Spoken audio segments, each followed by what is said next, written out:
Dikisahkan, Abu Jahil yang terkenal pelit bertamu ke rumah Abu Nawas. Ia lalu mengungkapkan maksud kedatangannya. Ia ingin meminjam uang sebesar 100 dinar. Tentu saja Abu Nawas kaget mendengarnya. "Dari mana aku punya uang sebanyak itu?" ucap Abu Nawas.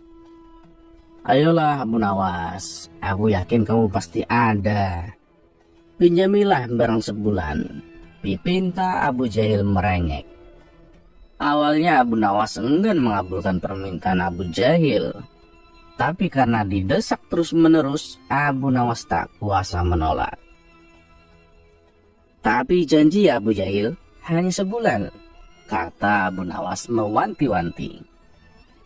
"Tenang Abu Nawas, aku janji. Bulan depan kebun aku panen.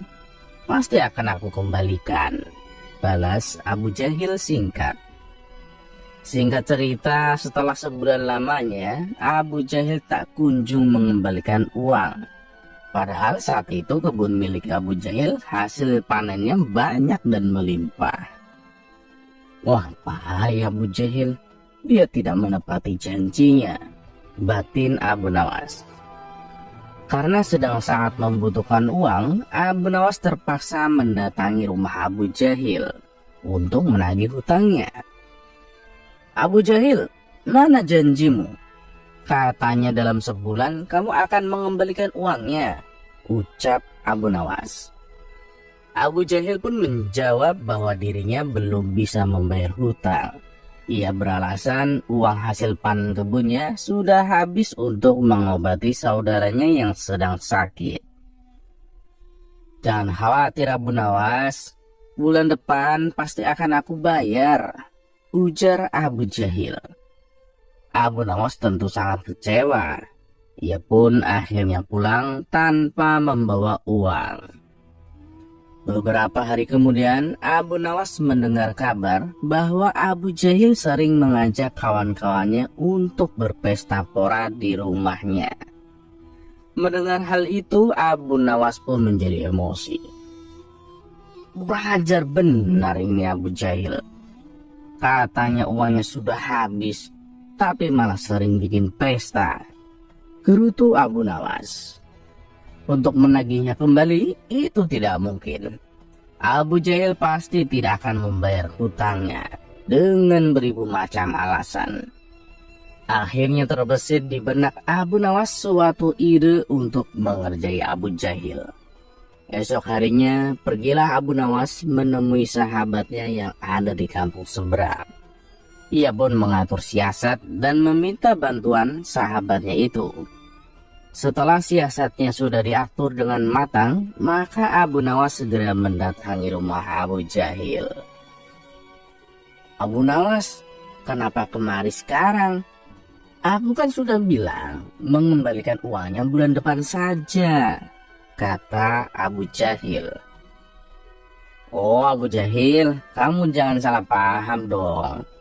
Aku kesini bukan mau menagih hutang, tapi aku ingin mengajakmu menemui orang pintar," balas Abu Nawas.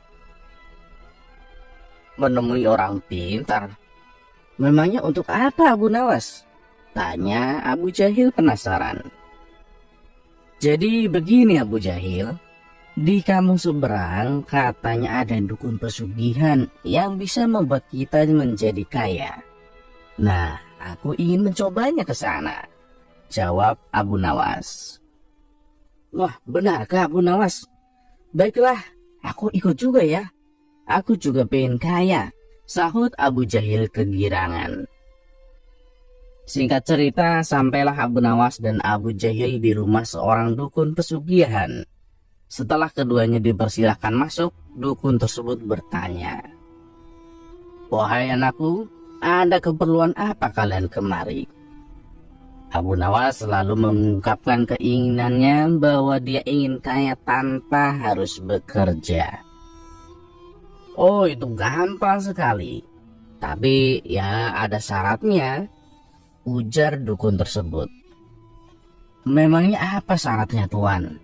tanya Abu Nawas. Syaratnya harus ada tumbal. Tapi jangan khawatir, tumbalnya tidak harus dari keluarga. Orang lain juga bisa dijadikan tumbal. Tapi ya orang lain tersebut adalah orang yang ada kaitannya dengan hartamu, jawab sang dukun. Maksudnya bagaimana tuan? Aku belum paham, tanya Abu Nawas kembali. Ya misalnya orang yang mempunyai hutang sama kamu, maka orang tersebut bisa dijadikan tumbal. Meskipun dia bukan anggota keluargamu, jawab sang dukun. Tapi kalau orang yang tidak mau dijadikan tumbal, bagaimana tuan? Tanya Abu Nawas. Kamu gak usah khawatir. Kamu tidak perlu minta izin orang tersebut. Nanti ia akan menjadi tumbal tanpa ia sadari. Dan ia akan mati mengenaskan, kata sang dukun menjelaskan. Oh begitu ya. Baiklah tuan, saya setuju, balas Abu Nawas sambil melirik ke arah Abu Jahil.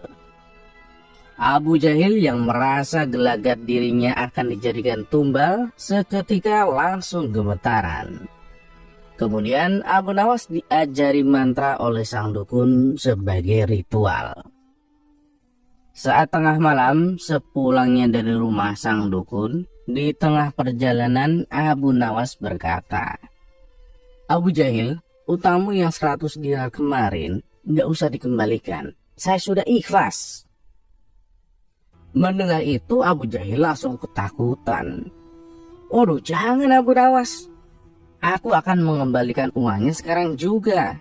Nanti setelah kita sampai di rumah, aku akan langsung mengembalikannya, sahut Abu Jahil ketakutan.